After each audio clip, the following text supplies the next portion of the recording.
Una de las frases importantes del Salmo 23 indica hacia dónde desea llevarnos Dios. Dice, me guiará por sendas de justicia por amor de su nombre. Eso declara el versículo 3 del Salmo 23. Debido a su integridad moral, Dios nunca nos llevará por mal camino. Él nos ofrecerá caminos seguros para nuestra experiencia espiritual en la vida. Por eso la pregunta es, ¿cuáles son las sendas de justicia seguras? El autor de otro salmo responde a esta pregunta mediante un pedido de oración. Dice, llévame por el camino de tus mandamientos, pues en él está mi felicidad. Todos tus mandamientos son justicia. La ley de Dios, amados, es un camino seguro y firme a través del traicionero pantano de la existencia humana. Nuestra lección de hoy se centra en la ley de Dios y su lugar en el pacto del Sinaí. El pacto que Dios hizo con Israel en el Sinaí sí pretendía ser un ejemplo de gracia de Dios para que todos los que entraran en contrato con su pueblo lo vieran. El pacto definía la relación de Israel con Dios. También ofrecía parámetros dentro de los cuales Israel podía trabajar y vivir para difundir mejor el mensaje de Dios. Ahora, ¿qué significó la elección de Israel? ¿Qué paralelismo hay entre la elección de Israel y la nuestra? ¿Qué importancia tenía la ley en el pacto? ¿El pacto nos llega en forma incondicional? ¿Por qué la obediencia es una parte tan esencial de la relación del pacto? Algo lo dijimos la semana pasada, pero hoy lo enfatizaremos puntualmente. Así que en un momento más regresaré para que juntos abordemos el tema de la ley y el pacto.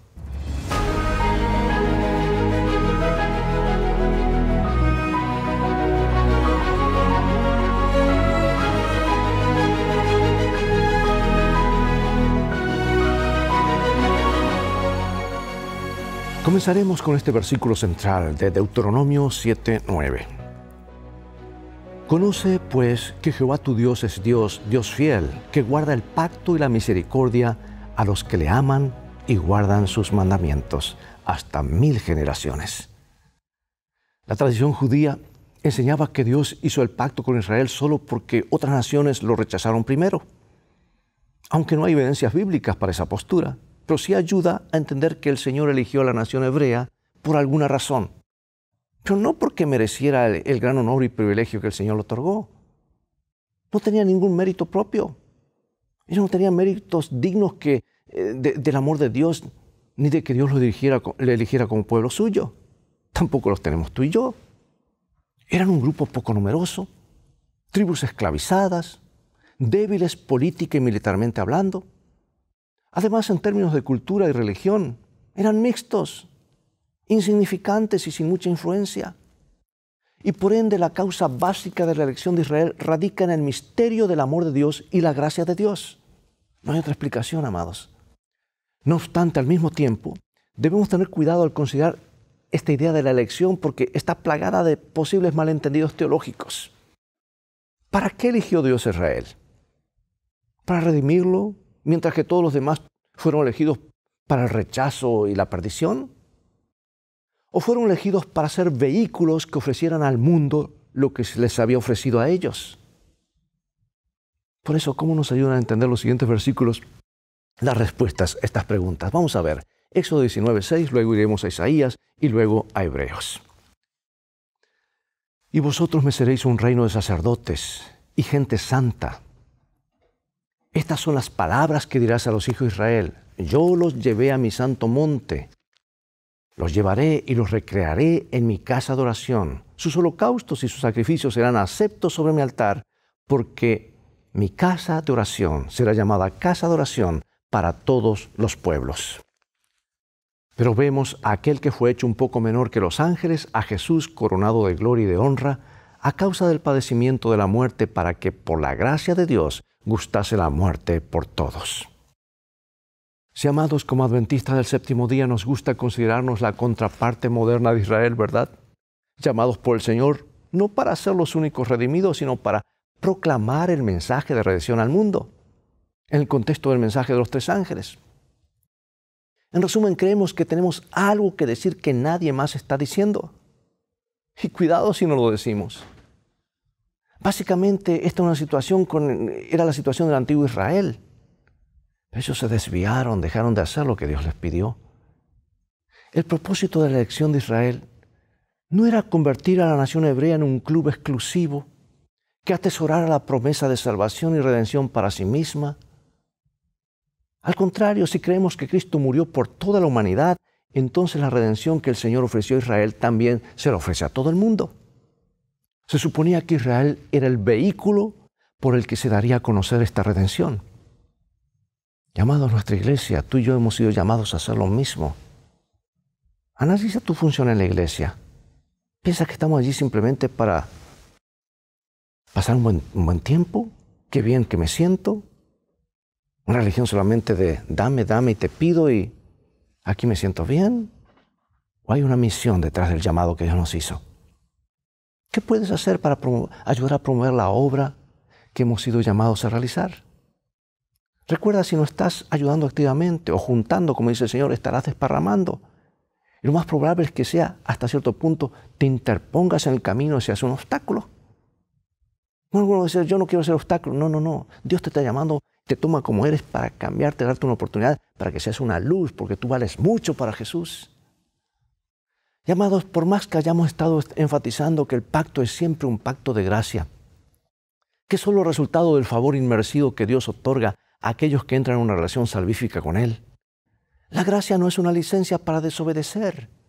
Al contrario, el pacto y la ley van de la mano. De hecho, son inseparables. Deuteronomio 4:13. Y Él os anunció su pacto, el cual os mandó poner por obra los 10 mandamientos y los escribió en 2 tablas de piedra. ¿Captas tú cuán estrecho es el vínculo entre el pacto y la ley? No puede existir lo uno sin lo otro. Y cuando piensas en lo que es un pacto, el concepto de ley como parte integral tiene sentido.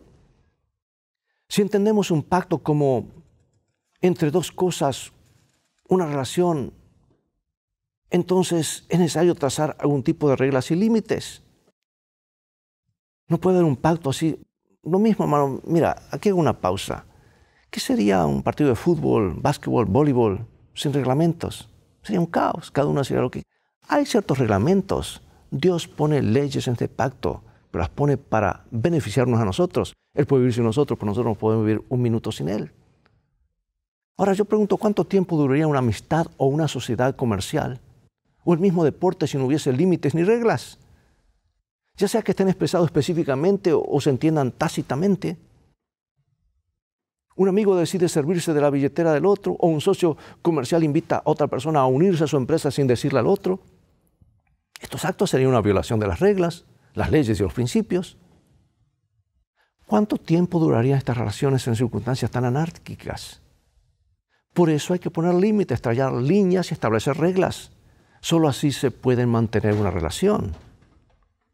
De hecho, varias expresiones como ley, estatutos, testimonios, mandamientos, palabras de Jehová, se consideran paralelamente o estrechamente relacionadas con la palabra pacto o tienen casi el mismo significado. Es evidente que las palabras de este pacto que menciona la Escritura son las palabras de la ley de Dios, los estatutos, los testimonios, los mandamientos de Dios. El pacto de Dios con su pueblo Israel contenía varios requisitos que serían esenciales para mantener la relación especial que buscaba con su pueblo. Yo pregunto, ¿existe alguna diferencia hoy? Dios no cambia, amados.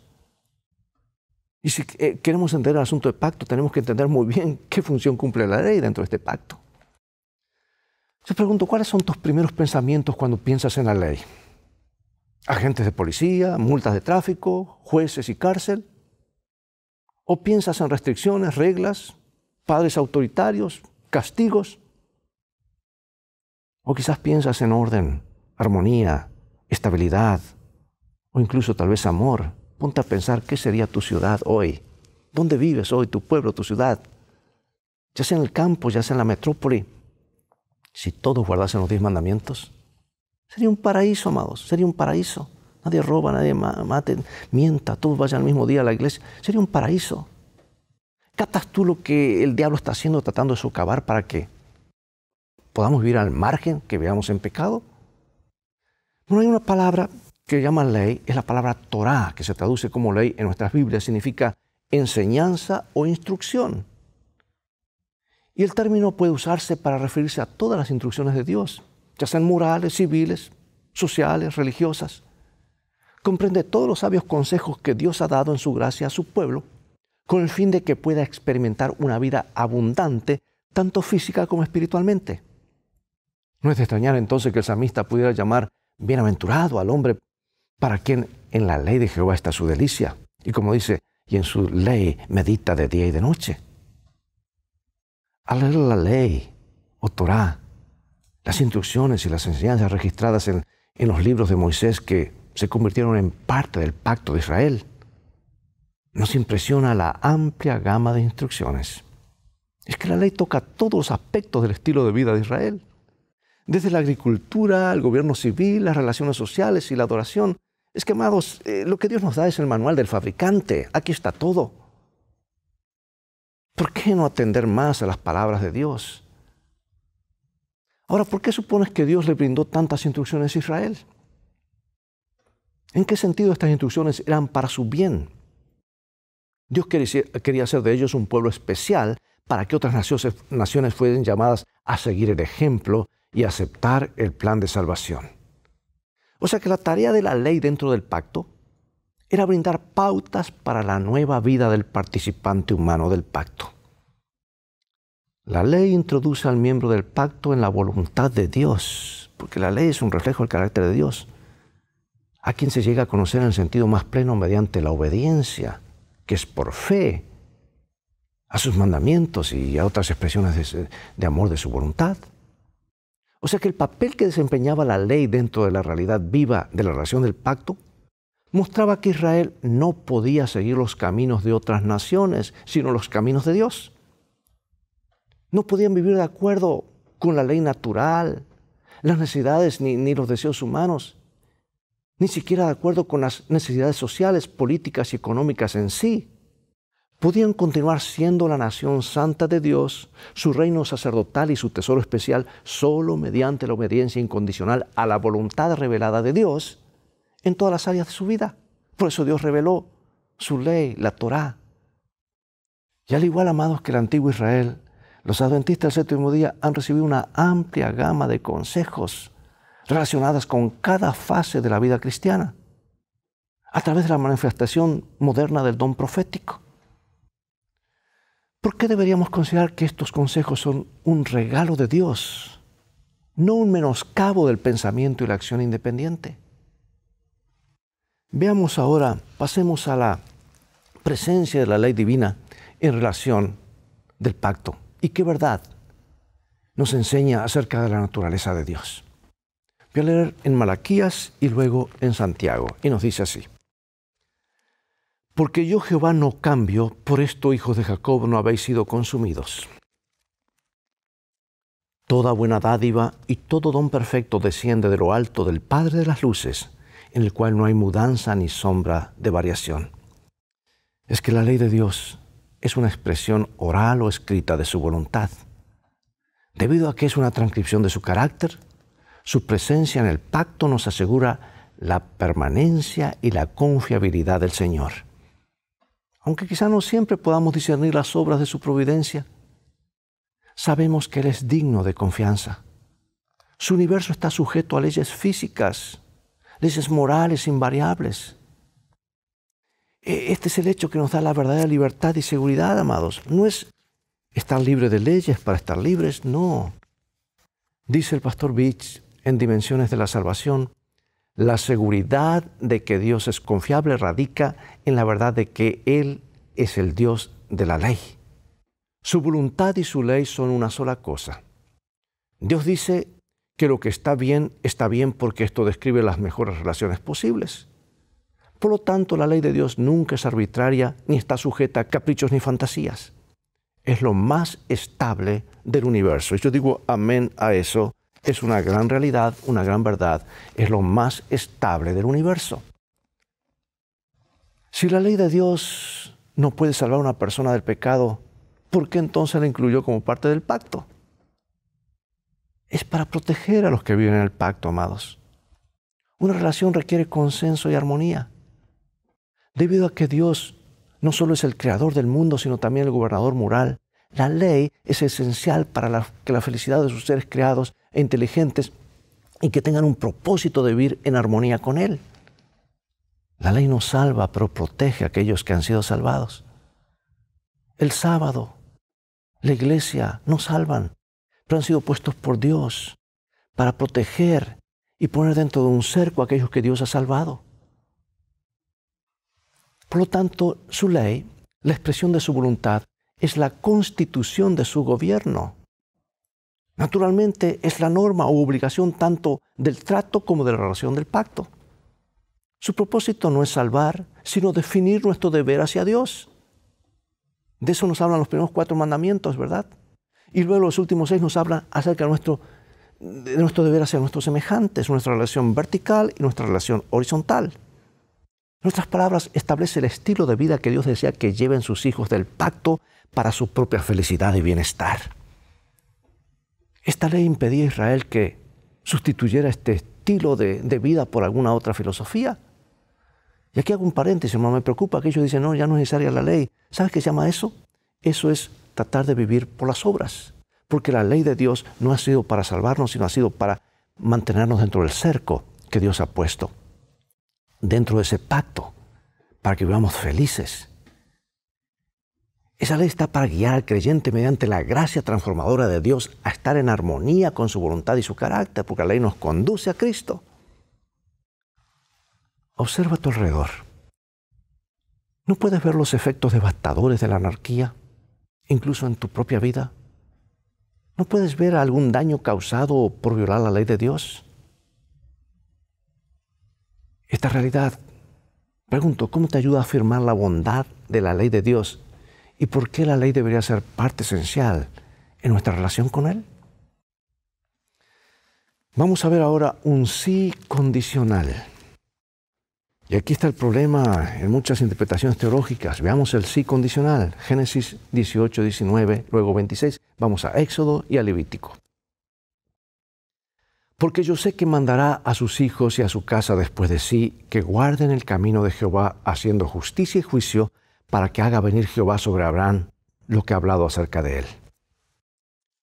Multiplicaré tu descendencia como las estrellas del cielo y daré a tu descendencia todas estas tierras y todas las naciones de la tierra serán benditas en tu simiente, por cuanto oyó Abraham mi voz y guardó mi precepto, mis mandamientos, mis estatutos y mis leyes. Ahora pues, si dieres oído a mi voz y guardaréis mi pacto, vosotros seréis mi especial tesoro sobre todos los pueblos, porque mía es toda la tierra.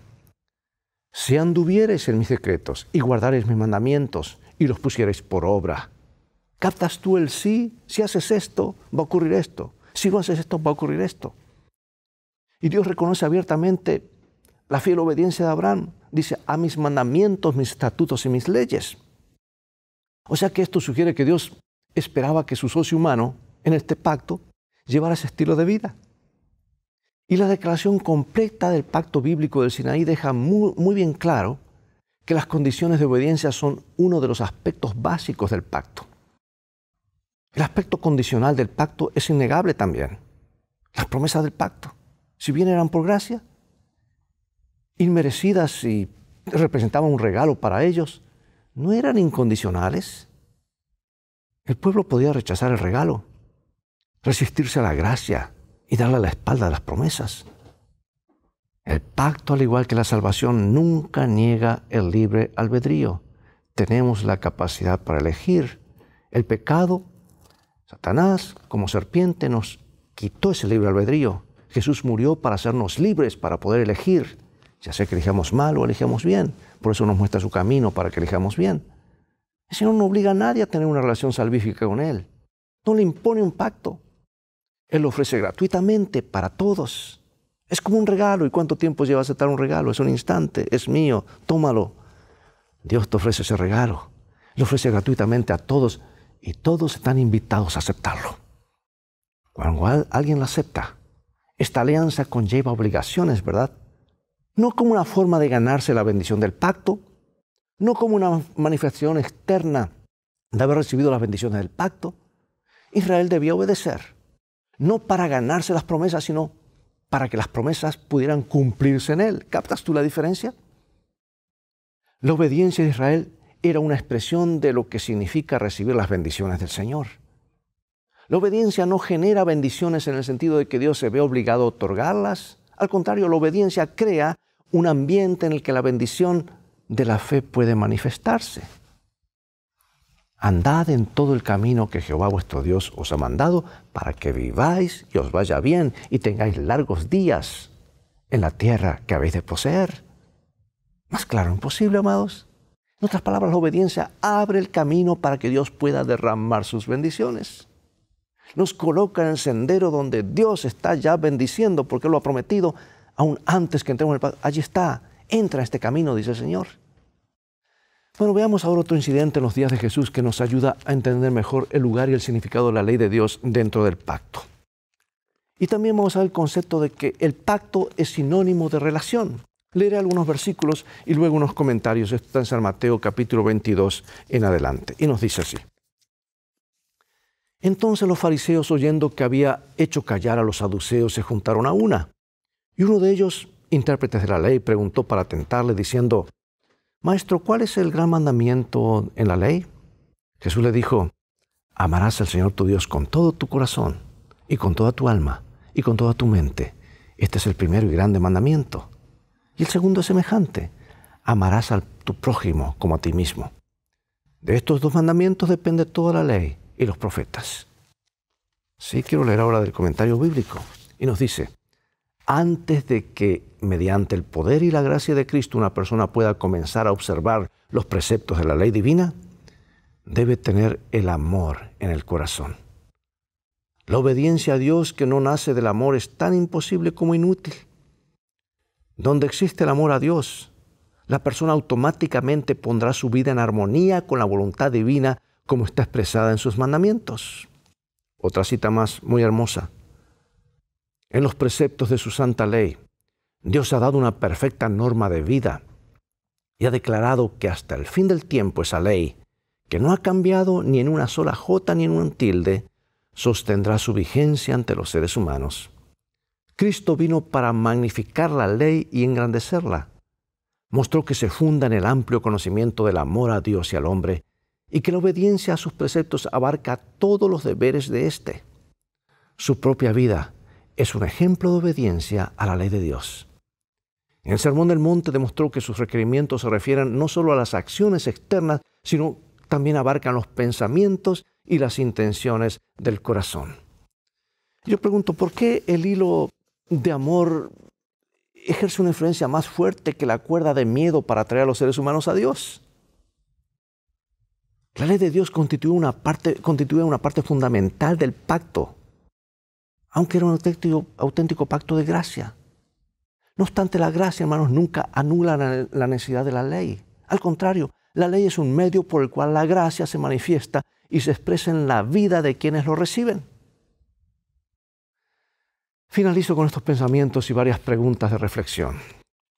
Lo dice William Barclay. Él dijo que ser verdaderamente religioso es amar a Dios y amar a aquellos que Dios hizo a su propia imagen.